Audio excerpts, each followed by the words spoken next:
말씀은 요한복음 3장 16절로 21절 말씀입니다. 요한복음 3장 16절로 21절. 상태가 안 좋나요?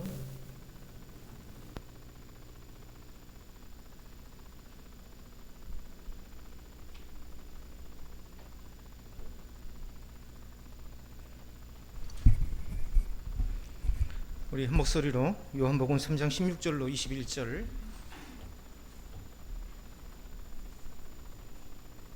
우리 다 같이 한 목소리로 봉독하겠습니다. 시작.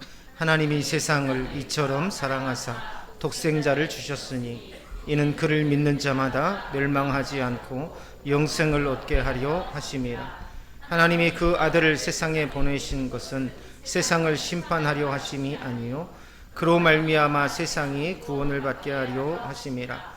그를 믿는 자는 심판을 받지 아니하는 것이요 믿지 아니하는 자는 하나님의 독생자의 이름을 믿지 아니하므로 벌써 심판을 받은 것이니라. 그 정죄는 이것이니 곧 빛이 세상에 왔으되 사람들이 자기 행위가 악함으로 빛보다 어둠을 더 사랑한 것이니라. 악을 행하는 자마다 빛을 미워하여 빛으로 오지 아니하나니 이는 그 행위가 드러날까 함이요 진리를 따르는 자는 빛으로 오나니 이는 그 행위가 하나님 안에서 행한 것임을 나타내려 함이라 하시니라. 아멘. 우리 앞뒤 사랑 인사합니다. 손을 잡고 주님의 이름으로 사랑하고 축복합니다.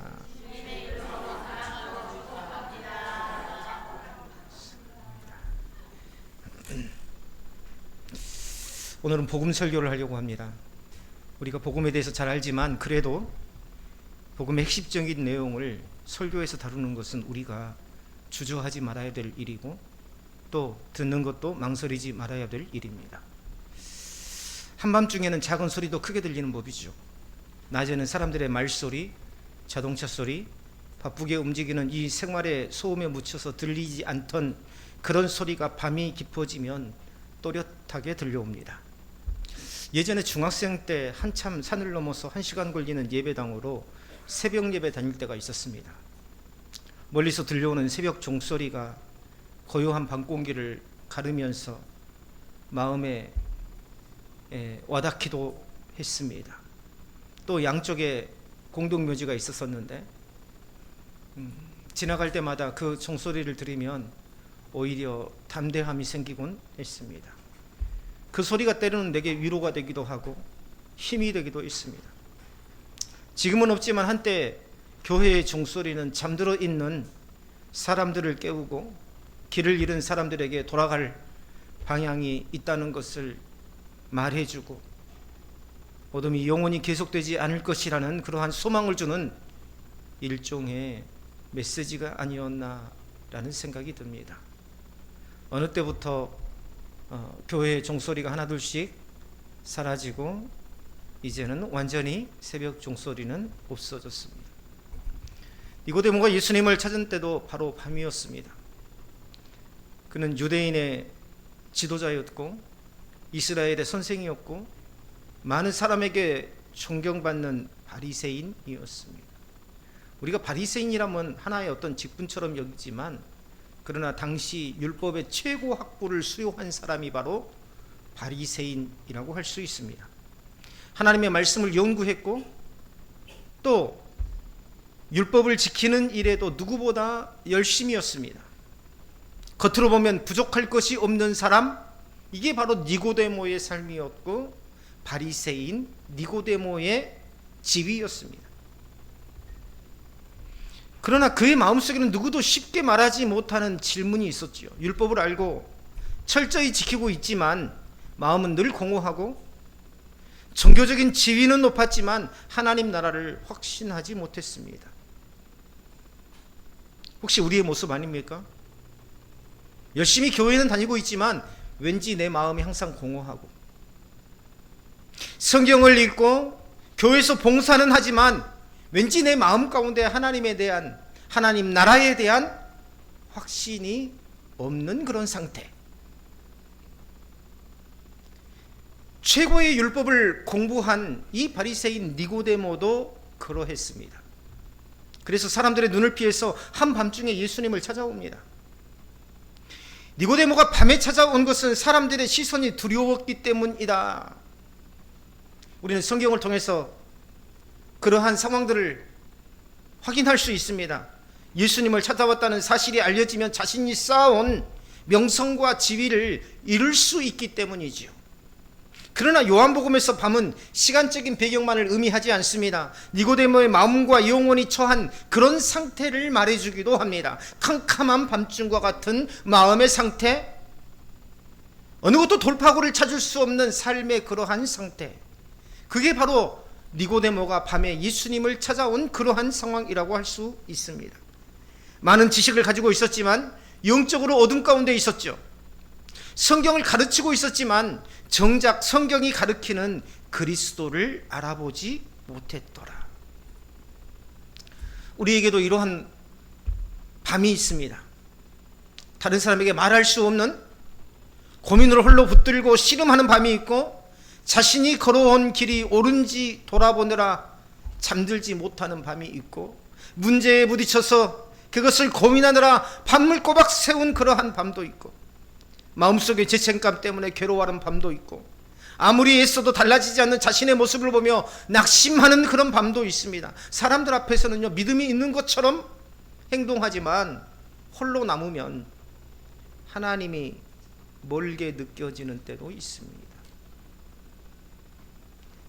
대체로 설교자들이 느끼는 마음도 비슷한 경우가 있어요. 설교를 준비할 때에, 혹은 성령의 인도함을 받아서 열정적으로 설교를 마치고 난 다음에 혼자 있을 때에, 나는 나의 동역자들에게 이 말씀을 전했지만 나는 과연 이 말씀대로 살고 있나? 설교를 준비하면서도 그 설교의 한 문구를 지울까 말까 망설일 때가 있습니다. 왜 그럴까요? 이게 나와 부딪히는 거거든요.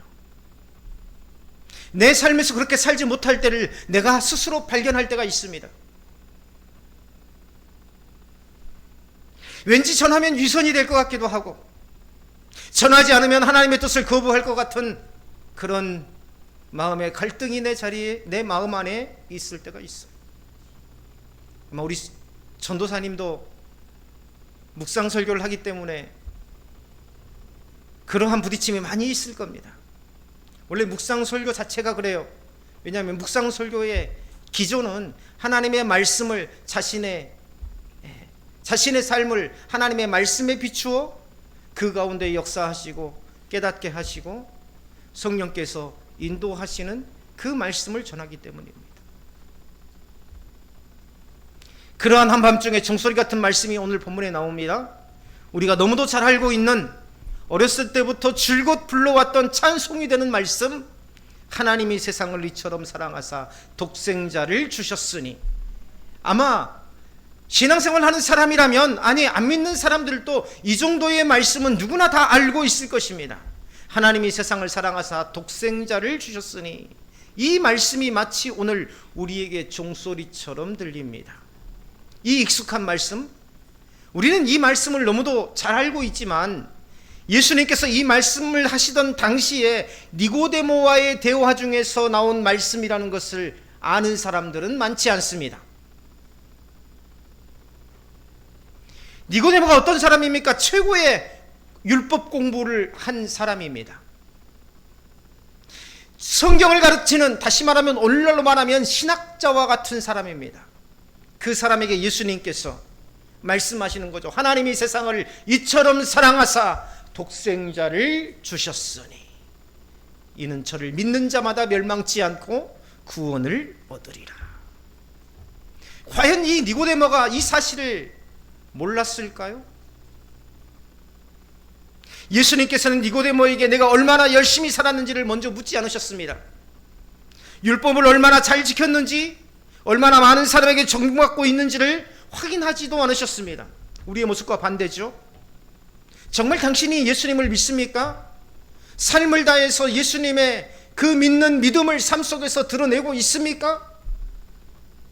이것을 묻는 것이 아니라 당신의 직분이 무엇입니까? 당신은 교회에서 어떤 봉사를 하고 있습니까? 당신은 말씀을 잘 지키고 있습니까? 예수님께서는 그러한 것들을 하나도 물어보지 않으셨더라.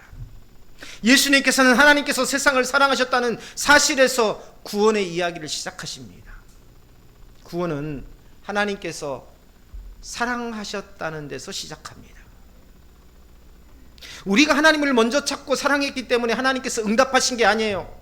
우리가 교회에 와서 예배를 드리고 우리가 믿음으로 구원을 얻은 게 아닙니다. 하나님께서 창세전부터 오래전부터 우리를 택하시고 예정하셔서 우리의 걸음을 성령께서 인도하시도록 하신 것입니다. 그래서 우리의 믿음은, 우리의 구원은 하나도 내 행위가 포함되어 있지 않아요. 이게 개혁주의 장로교에서 말하는 구원의 본질입니다.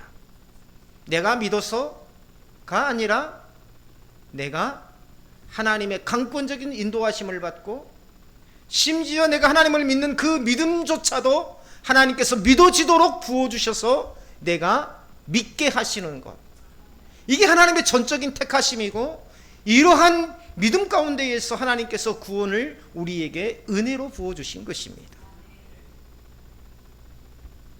우리가 죄를 깨닫고 스스로 돌이켜 구원의 길을 열어놓은 것도 아닙니다. 죄로 말미암아 하나님을 떠난 우리를 하나님께서 먼저 찾아오셨어요. 그래서 사도 요한은 사랑은 여기 있으니 우리가 하나님을 사랑한 것이 아니요 하나님이 우리를 사랑하사 우리 죄를 속하기 위하여 화목제물로 그 아들을 보내셨습니다. 요한일서 4장 10절에서 증거하고 있습니다. 성경이 말하는 세상은 하나님을 기쁘시게 하는 아름답고 의로운 사람만을 뜻하지 않습니다. 하나님을 거역하고 자기 뜻대로 살아가고 창조주보다 피조물을 더 사랑하는 죄인들의 세상, 하나님의 영광을 드러내기보다 자신의 이름을 높이고 받은 은혜에 감사하기보다 더 많은 것을 차지하려는 세상의 모습, 하나님의 말씀을 떠나고도 아무렇지 않게 살아가는 바로 그 세상을, 그런데 하나님께서 그런 나를, 그런 세상을 사랑하셨더라.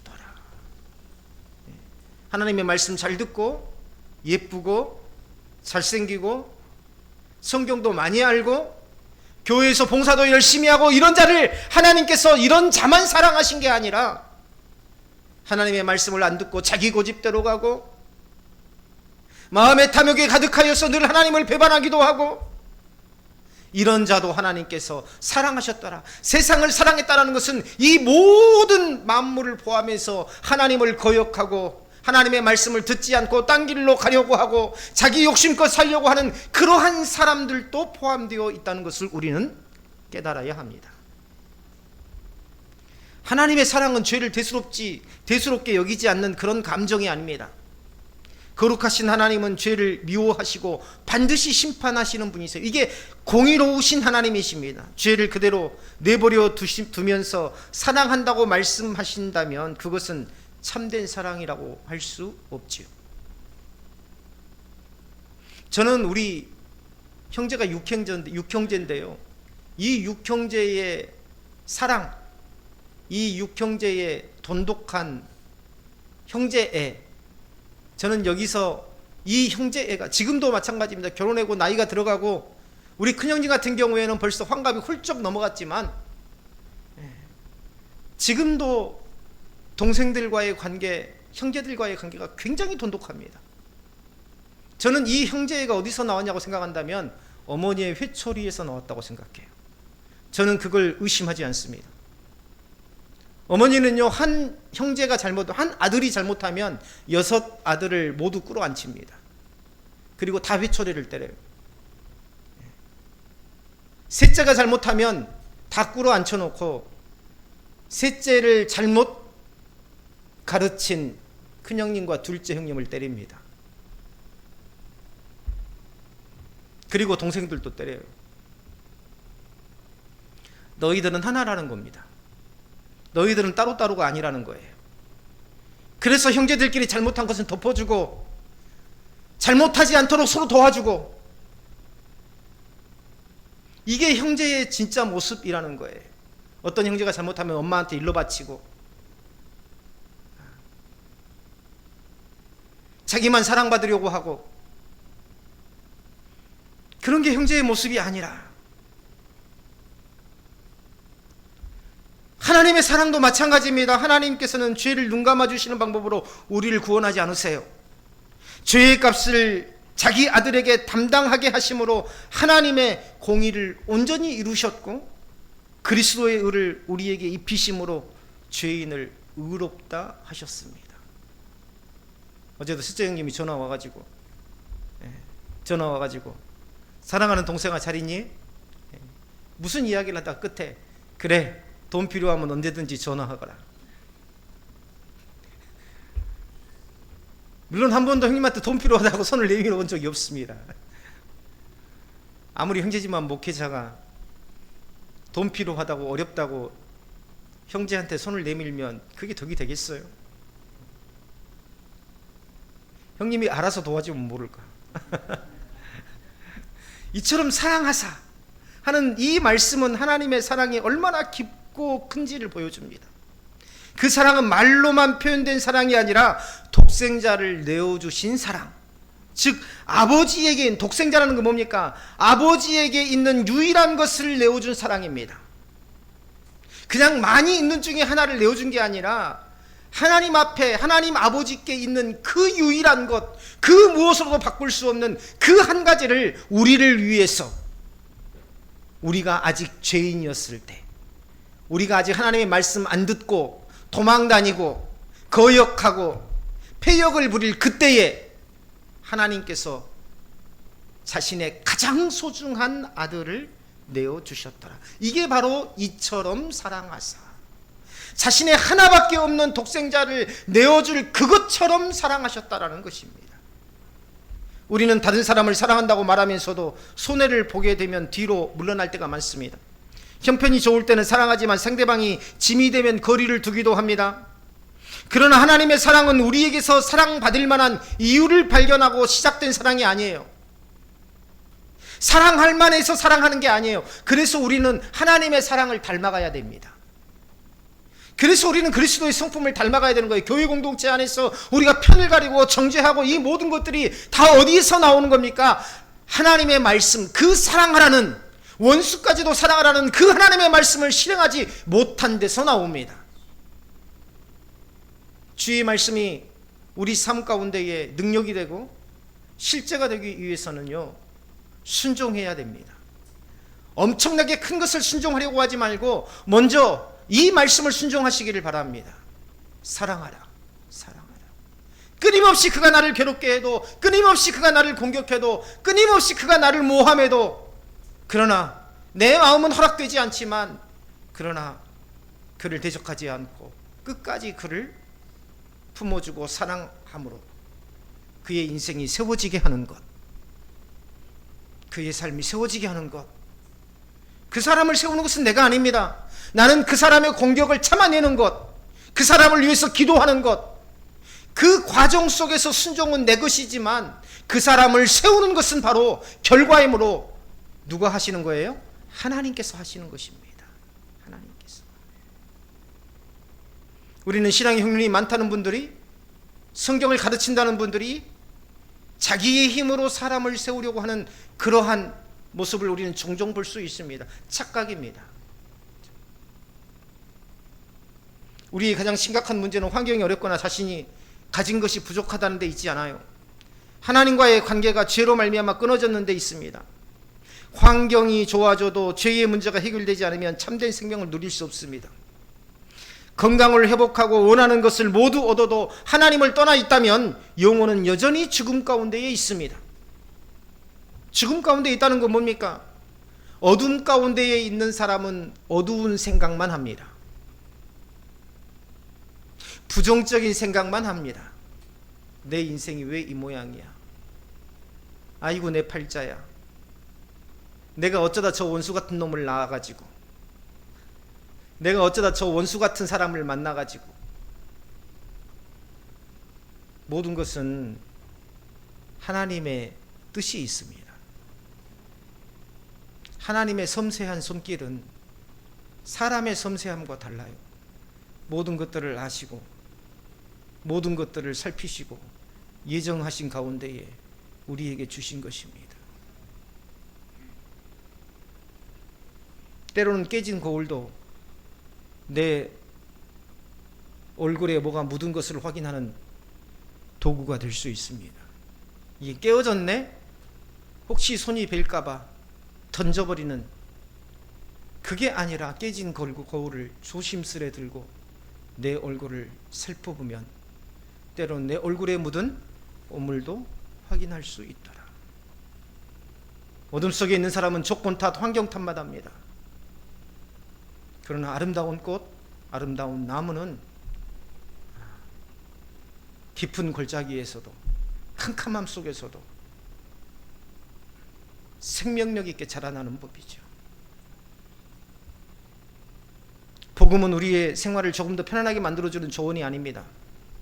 죽은 자를 살리고 멸망할 죄인을 구원하는 하나님의 능력입니다.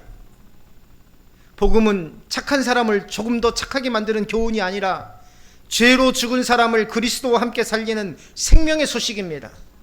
바울은요, 그래서 에베소서 2장 1절에서 너희의 허물과 죄로 죽었던 너희를 살리셨도다라고 선포하고 있어요. 죽은 사람은 스스로 살아날 수 없죠.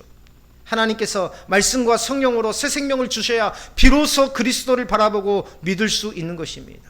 안 믿는 사람들은 교회를 나오는 것이 마치 교회를 도와주는 것처럼 생각하는 분들도 있습니다. 믿음이 약하신 분들도 그런 말씀을 하신 적이 있어요. 이 교회에 나오는 것이 마치 목회자를 도와주는 것처럼, 교회를 도와주는 것처럼, 헌금을 하는 게 마치 교회의 재정에 보탬이 되는 것처럼. 그러나 교회는 도와주러 나오는 것이 아니라 내 인생의 근본적인 문제, 즉 사망의 문제를 해결받기 위해서 나오는 것입니다. 예수 그리스도를 믿는다는 것은요, 예수님에 관한 몇 가지 사실을 사실로 인정하는 데 머물지 않아요. 예수님이 하나님의 아들이시고 십자가에 죽으셨다는 사실을 머리로만 아는 것으로는 충분치 않다라는 겁니다. 믿음은요, 자기 의로움과 공로를 내려놓고 구원을 위해서 오직 예수 그리스도만을 의지하는 것입니다. 물에 빠진 사람이 자신을 구하러 온 사람의 손을 붙든 것처럼 멸망할 죄인이 그리스도의 의와 십자가를 붙드는 것이죠. 우리는 자신의 선행을 의지하고 싶은 유혹을 받습니다. 다른 사람보다 정직하게 살았잖아요. 어려운 이웃을 도우며 살아왔어요. 예배와 봉사에 성실했습니다. 하나님께서 받아주실 것이라고 생각합니다. 그러나 우리의 선한 행위도 하나님의 완전한 거룩하심 앞에서는 구원의 공로, 구원의 이유가 될 수 없다는 것을 알아야 됩니다. 선행은 구원받기 위한 조건이 아니라 구원받은 사람이 은혜에 감사하며 맺은 열매입니다. 이 장로교와 감리교, 성결교 이런 다른 교단과의 구원론의 차이가 있어요. 뭐냐면 장로교의 구원론은 오직 예수 그리스도의 구속의 은혜로만 구원받는다는 겁니다. 거기에 우리의 행위는 하나도 포함되지 않아요. 그런데 다른 교단, 감리교나 성결교에서는요, 예수 그리스도를 믿음으로 구원받지만 그러나 우리의 행위도 포함돼요, 안 돼요? 우리의 행위도 포함될 때의 그 구원이 완전하다라고 이야기합니다. 왜 장로교에서는 그러면 우리의 행위는 포함되지 않는다고 하느냐? 우리의 행위가 포함된 순간 예수 그리스도의 구속은 완전한 구속이 안 됩니다. 불완전한 구원이 되는 거예요. 예수님께서 십자가에 못 박히시고 하나님께서 은혜를 주셔서 우리를 구원하신 그 예수 그리스도의 피가 완전한 구원이 아니라 불완전한 구원이 되어버리는 거예요. 그래서 장로교에서는 결코 우리의 행위로 구원받을 수 없고 어떤 의로운 행위도 구원의 조건이 될 수 없고 오직 예수 그리스도를 믿음으로만 우리는 구원받을 수 있다라고 말합니다. 그리고 그 선한 행위는 구원받기 위한 조건이 아니라 바로 믿음, 구원받은 자의 삶에 나타나는 구원의 열매라. 이게 장로교의, 개혁주의 장로교의 핵심 교리입니다.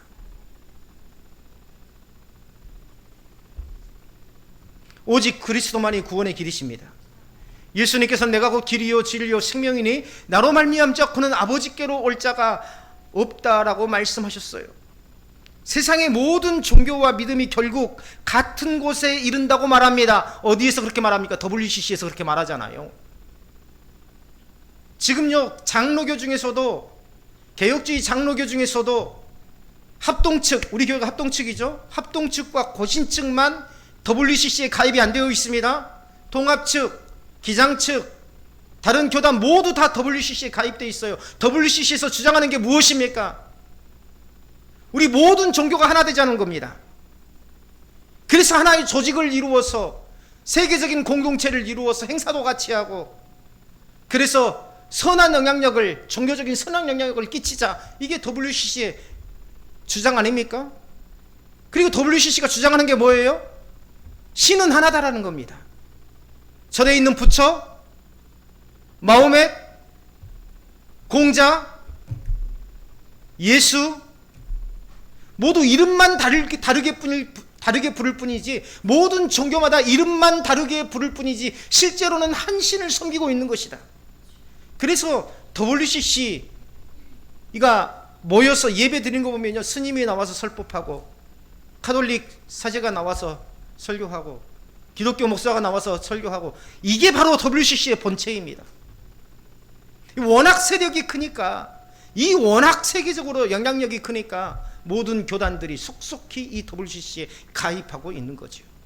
사실은 이 WCC는 이단 중에서 가장 정죄받아야 될 이단이라는 것을 우리가 깨달아야 됩니다.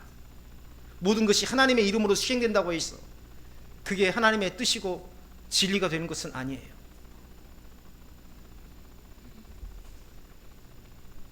성경에는 오직 예수 그리스도만이 내가 곧 길이요 내가 진리요 생명이라. 하나님의 아들께서 십자가에서 달리셔야만 했다면 사람에게는 다른 구원의 길이 없다는 것입니다. 다른 구원의 길이 있다면 왜 예수님께서 십자가에 못 박히셨겠어요? 왜 독생자를 내어주셨겠어요? 다른 것으로는 구원받을 길이 없기 때문에. 다른 방법으로도 구원받을 수 있었다면 하나님의 아들이 고난받고 죽으실 이유가 없었겠죠. 저기 산속에 있는 절에 가서 불공을 드리고 구원받을 수 있는 길이 있다면 예수님께서 십자가에서 못 박혀 죽을 이유가 없었겠죠. 하나님께서 세상을 사랑하신다는 사실과 구원의 길이 오직 그리스도께 있다는 사실은 서로 모순되지 않습니다. 하나님의 사랑이 넓고 크기 때문에 독생자를 보내셨고, 그 독생자 안에서 완전하고 충분한 구원을 마련하신 것입니다. 완전하고 충분한, 다른 게 필요 없어요. 사람의 출신이나 지위, 지식과 재산, 구원의 조건이 되지 않습니다. 그런데 교회 공동체 안에서 우리는 이러한 중심으로 하나가 되어야 돼요. 그가 많이 배운 자든 적게 배운 자든, 그가 많이 가진 자든 적게 가진 자든, 그가 어떤 모습이든 연소하든지 간에, 저는 우리 다음 세대 아이들에게도 지시해 본 적이 없습니다.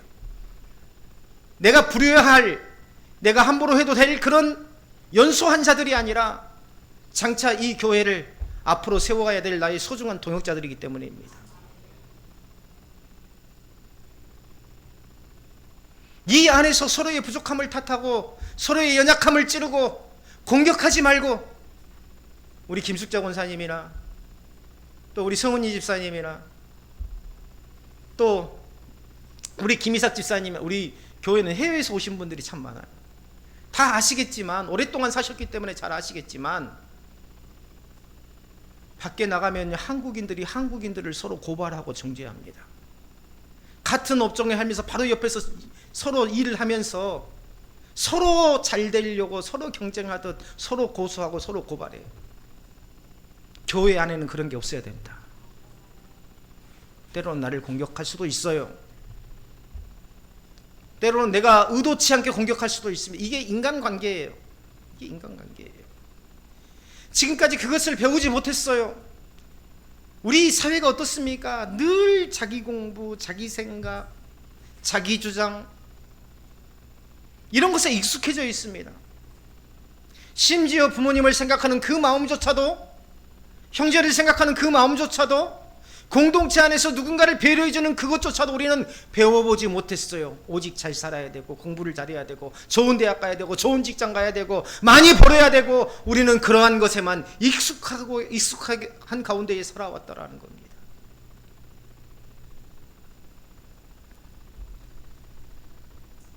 예수님께서 하나님의 그 아들을 세상에 보내신 것은 세상을 심판하려 하심이 아니요 그로 말미암아 세상이 구원을 받게 하심이라 라고 17절에서 말씀하고 있습니다. 예수님께서 처음 이 땅에 오신 목적은요, 자기 백성을 죄에서 구원하는 것입니다. 병든 자를 고치시고 소외된 사람을 가까이 하고 죄인에게 회개의 길을 열어주셨고, 그리고 마침내 십자가에서 그 문을 활짝 여셨죠. 마치 노아의 방주의 문이 활짝 열린 것처럼. 창세기에 보세요. 그 방주의 문을 누가 닫으셨습니까? 노아가 닫았다고 기록되어 있나요? 노아가 방주를 지었으니 노아와 그의 가족들이 방주의 문을 닫았다고 성경은 기록하고 있지 않습니다. 하나님께서 닫으셨어요. 하나님께서 열면 닫을 자가 없고 하나님께서 닫으면 열 자가 없습니다.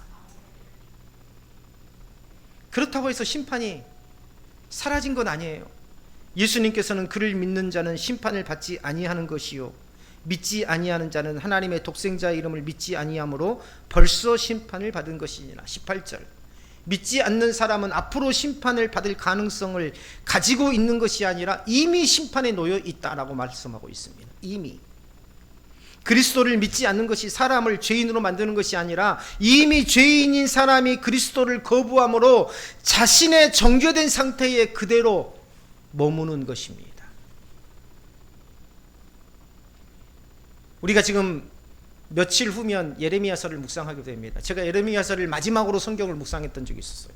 7년간 성경을 묵상하면서 성경을 계속 묵상한 것을 기록했는데, 그 7년간 마지막 묵상했던 성경이 바로 예레미야입니다. 그 예레미야를 보면 마음이 아파요.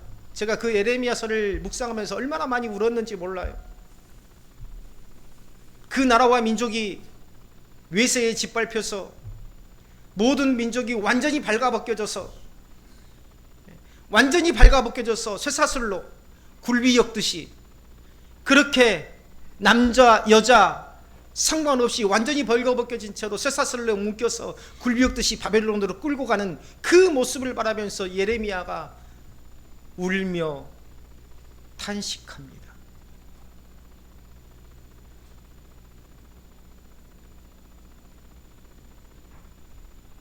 그런데 하나님께서는 예레미야에 이미 말씀하셨어요. 내가 그들을 바벨론으로 하여금 치고 바벨론으로 하여금 심판하게 하리라. 예레미야가요, 남유다에서 몇 년을 말씀을 선포한지 아십니까? 무려 40년을 선포했습니다. 그런데 그 예레미야 그 어디에서도, 예레미야서가 꽤 긴 성경입니다. 그 어디에서도 예레미야의 전한 말씀을 듣고 회개하였더라라는 그 구절이 단 한 구절도 나오지 않습니다. 다시 말하면 40년 동안 하나님의 말씀을 전했는데 회개하라, 하나님께서 심판하실 것이다라고 예레미야가 끊임없이 40년 동안 전했는데, 그 말씀을 듣고 단 한 사람도 하나님 앞에 회개하고 나온 사람이 없었더라. 이건 뭡니까? 이스라엘 백성들이 이미 심판, 이미 정죄 안에 머물러서 꼼짝하지 않고 있는 겁니다.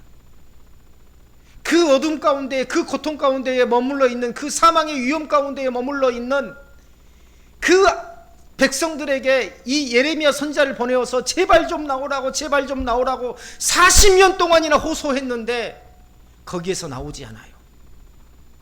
누구의 잘못입니까? 하나님께서 심판하신 것이, 바벨론을 들어서 심판하신 것이 잔혹합니까? 아니에요. 그들은 심판받을 그 자리에서 움직이지 않고 여전히 완고하게 있었던 것입니다. 어떤 사람은 나는 큰 죄를 짓지 않았으므로 심판을 받을 이유가 없다라고 생각합니다. 그러나 심판의 기준은 다른 사람과 비교해서 조금 더 선하게 살았는가에 있지 않아요. 거룩하신 하나님 앞에 죄가 있는가 없는가, 여기에 달려 있습니다. 우리는 행동으로 지은 죄뿐만 아니라 마음으로 품은 미움과 탐욕, 교만과 음욕, 불신앙과 완고함으로도 하나님 앞에 죄인입니다. 하지 말아야 할 일을 행한 죄가 있고 마땅히 해야 할 선을 행하지 않는 죄도 있어요.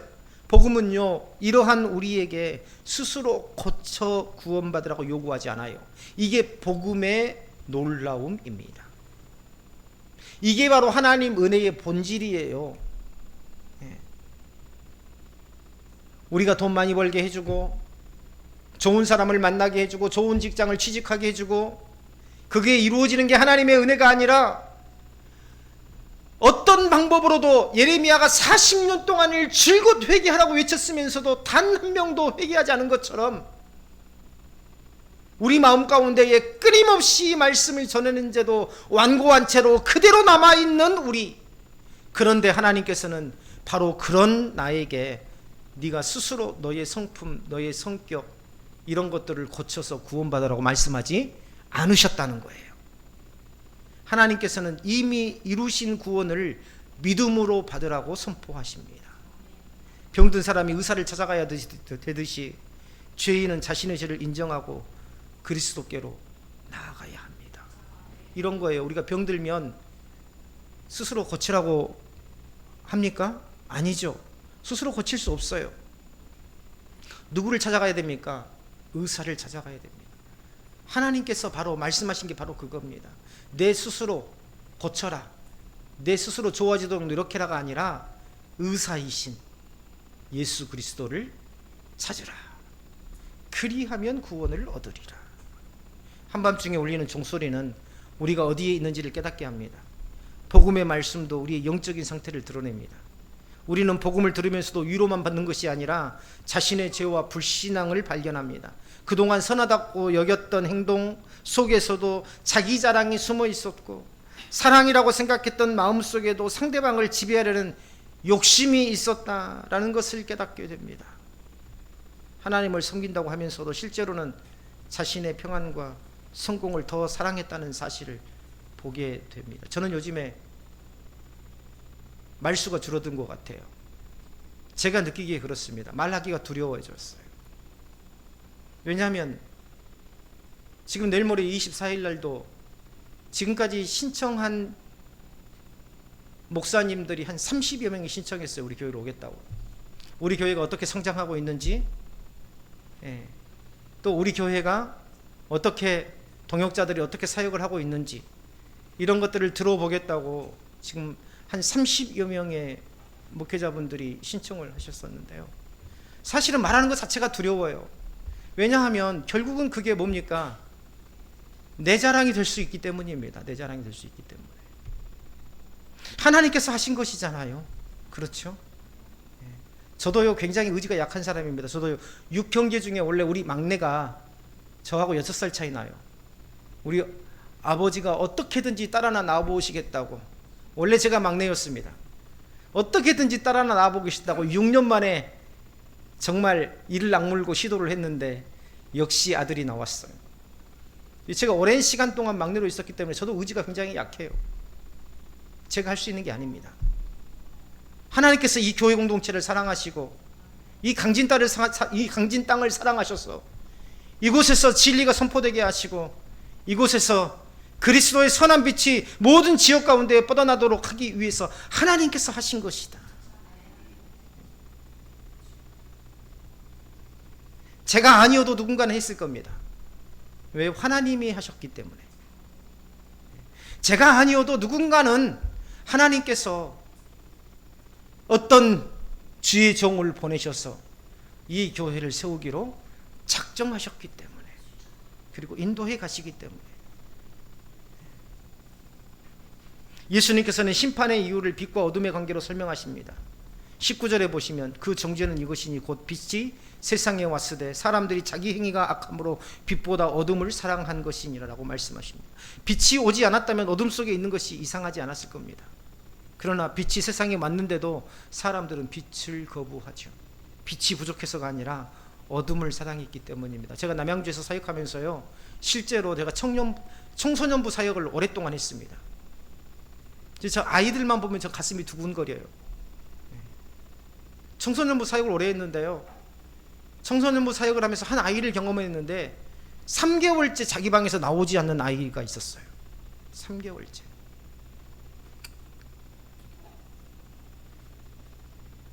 그런데 부모가 참 무지해요. 3개월째 나오지 않으면 어떻게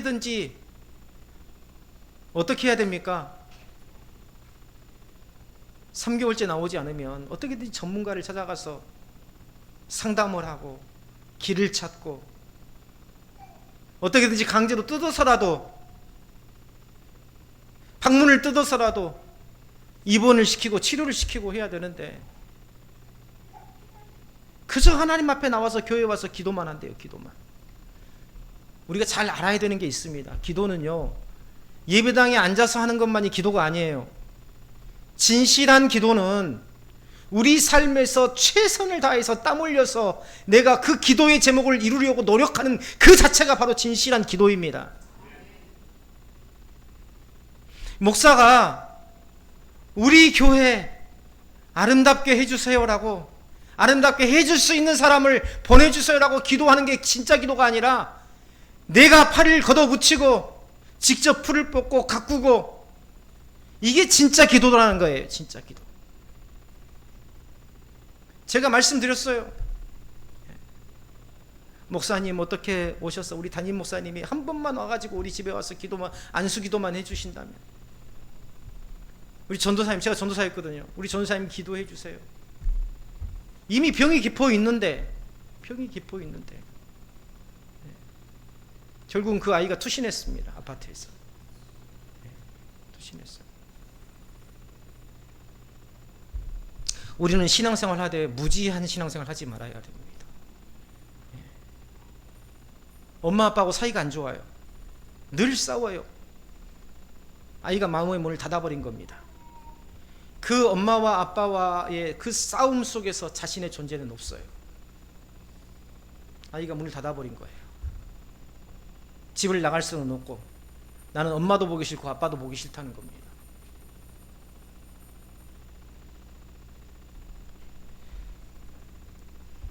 우리 아이들한테 긍정적인 걸 심어주세요. 잘한다고, 자꾸 잘되라고, 내가 너 잘되라고 하는 소리야. 잘되라고 하는 소리야. 아이들의 심리적인 부담을 안겨주지 마세요. 결국은 그게 아이들한테 굉장히 무거운 짐이 됩니다. 견딜 수 없는 짐, 한 걸음도 나아갈 수 없는 짐. 우리 아이들이요, 제가 청소년 사역을 오래 해보니까 알겠지만은요, 요즘 아이들이요, 어른들 못지 않습니다. 생각이 굉장히 깊어요. 단지 입을 닫고 있을 뿐이에요. 왜 닫을까요? 말해봐야 소용없으니까. 말해봐야 소용이 없으니까 입을 닫고 있을 뿐이에요. 생각은요, 어쩌면 엄마 아빠보다 더 깊고 많은 것을 생각하고 있을 겁니다. 청소년 사역을 하다 보면, 우리 전사님도 아마 그런 것들을 경험하실 겁니다. 하다 보면은요, 그런 부모님들을 많이 만나요. 우리 애들은 말이 없어요. 뭘 좋아하는지도 모르겠어요.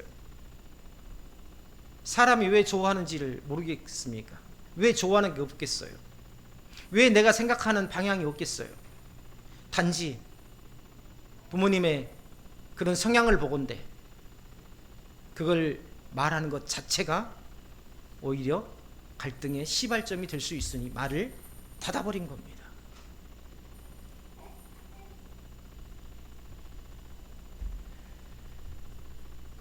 죄의 무서움은 사람으로 하여금 어둠을 사랑하게 하는 데 있습니다. 죄인은 죄 때문에 괴로워하면서도 그 죄를 놓지 못해요. 탐욕 때문에 관계가 무너지고 마음의 평안을 잃으면서도 더 가지려고 합니다. 미움 때문에 자신이 고통받으면서도 용서하기를 거부합니다. 음욕과 중독이 영혼을 파괴한다는 것을 알면서도 은밀한 어둠을 찾아가는 법이죠. 사람의 마음은 죄를 싫어하듯 하면서도 동시에 사랑합니다. 내 욕망을 채워준다면 기꺼이 받아들이고 기꺼이 타협합니다. 자신의 모습을 제대로 돌아보지 못하는 것은 영적인 어둠 속에 있기 때문입니다. 우리는 어둠 속에 있으면 자신의 모습을 제대로 볼 수 없습니다. 이번에 한 청년, 20대 청년이 쌍꺼풀 수술과, 남자 청년이더라고요. 수술과 이런 안면 거상술 같은 걸 받다가 영원히 깨어나지 못했더군요.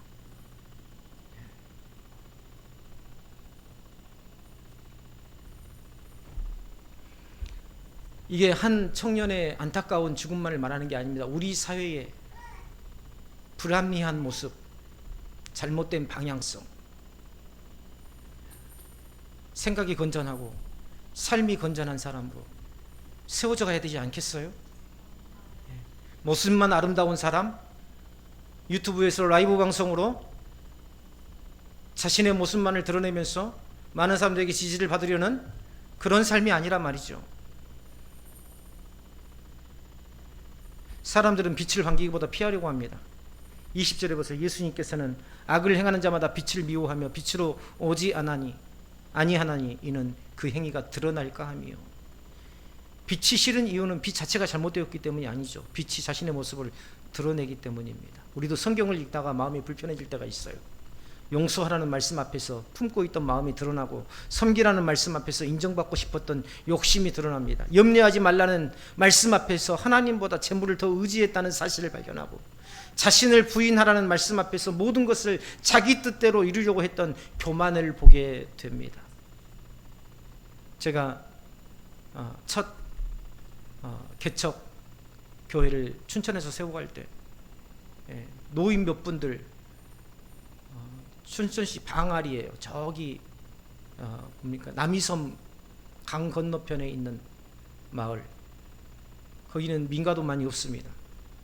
거기 마을회관 5평 방에서 개척을 시작했는데 노인분들 몇 분 있었는데, 이 노인분들이 왜 이렇게 고집이 세는지, 말씀 받을 때는요 정말 아멘 잘하십니다. 정말 말씀 잘 받으세요. 그런데요, 예배만 끝나면 서로 10원짜리 하트 치다가 싸우고 서로 머리채 잡고 싸우고, 저한테 와가지고 서로 막 욕 섞어가면서 저게 그랬다고 하고, 제가 사과하라고 하니까 마지못해서, 목사님이 사과하라고 하니까 마지못해서 사과를 하는데 어떻게 사과한지 아세요? 쪽지에다가 미안합니다 딱 써가지고 앉아있으니까 툭 던져요. 말하기 싫다는 겁니다. 그리고 나는 사과했다는 거예요. 새벽에요 와가지고 새벽 예배 끝나면 저쪽 방에 가가지고 막 싸우는 소리가 막 들려요. 막 싸우는 소리가. 이건 어떡합니까? 이걸 어떡합니까? 선배 목사님 그러더라고요. 우리는 못한다. 한 달만 하나님 앞에 기도하고 기다려보라. 한 달만.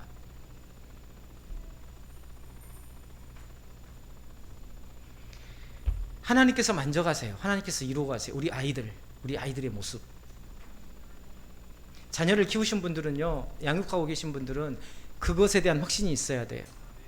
내가 보기에는 공부도 별로고 성품도 별로고 아이의 모습도 그렇고 여러 가지 불합리한 부분들, 부족한 부분이 많이 보이지만 부모이기 때문에 그렇죠. 그러나요, 분명한 것은 하나님께서 이 땅에 그 아이를 보내셨고, 왜 보내셨어요? 하나님의 분명한 목적을 가지고, 그리고 하나님의 자녀 삼으셨고, 하나님께서 반드시 그 아이를 하나님의 선하신 뜻 가운데로 인도하실 것이라는 그 확신.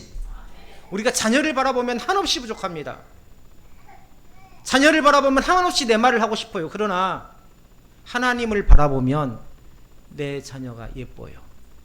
하나님 앞에 쓰임받을 우리 아들, 하나님 앞에 크게 인도함을 받고 하나님의 뜻을 성취해갈 우리 딸. 다윗은 자신의 죄를 숨기고 있을 때 종일 신음하며 뼈가 쇠하였다고 고백했습니다. 그런데 죄를 하나님께 아뢰고 죄악을 숨기지 않았을 때 하나님께서 그의 죄악을 사하셨다. 시편 32편에서 이야기하고 있습니다. 빛으로 나간다는 것은 완전한 사람이 된 뒤에 예수님께 나아간다는 뜻이 아니에요. 자신의 더러움을 가지고 빛 앞에 서는 것입니다. 우리는 먼저 자신을 깨끗하게 한 후에 목욕하는 게 아닙니다. 더럽기 때문에 씻으러 가는 겁니다. 마찬가지로 죄가 있기 때문에 죄가 없기 때문에 그리스도께 나아가는 것이 아니라 죄인이기 때문에 그리스도께 나오는 거예요. 내가 봤을 때 나한테 맨날 상처를 주고 내 마음을 아프게 하는 그 사람이 교회 공동체에 있어요. 교회에 있어요. 강남교회에 있어요. 그래서 교회에 나가기 싫어요. 그 교회. 근데 그 사람은요, 그런 모습이기 때문에 주님께서 이곳에서 믿음 생활하게 하신 것입니다. 우리는 그걸 인정해야 돼요. 그 하나님의 주권적인 그 인도하심과 손길을 우리는 인정하고 받아들여야 됩니다. 신앙생활 오래 하다 보면 사람들에게 보여주는 데 익숙해질 수 있습니다.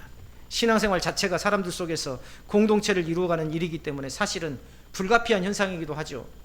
누구나 그런 보여주는 데 익숙해질 수 있습니다. 입술로는 바른 말을 하고 겉으로는 경건한 모습을 유지하고 마음속의 어둠은 감추어둘 수 있습니다. 예배드리고 봉사하면서도 은밀한 죄를 품고 다른 사람을 판단하면서도 자신의 교만은 보지 못할 수 있습니다. 니고데모처럼 성경을 많이 알고 종교적인 지위를 가지고 있어도 거듭남의 생명을 누리지 못하는 것처럼 여전히 직분도 장로의 직분, 직분도 권사의 직분, 안수집사의 직분, 집사의 직분 가지고 있고 신앙의 경륜도 오래됐지만 여전히 교회 공동체 안에서 하나님이 주신 그 기쁨, 삶 속에서 주시는 하나님의 그 은혜를 누리지 못하는 그러한 삶, 이게 바로 생명력 없는 삶 아닙니까?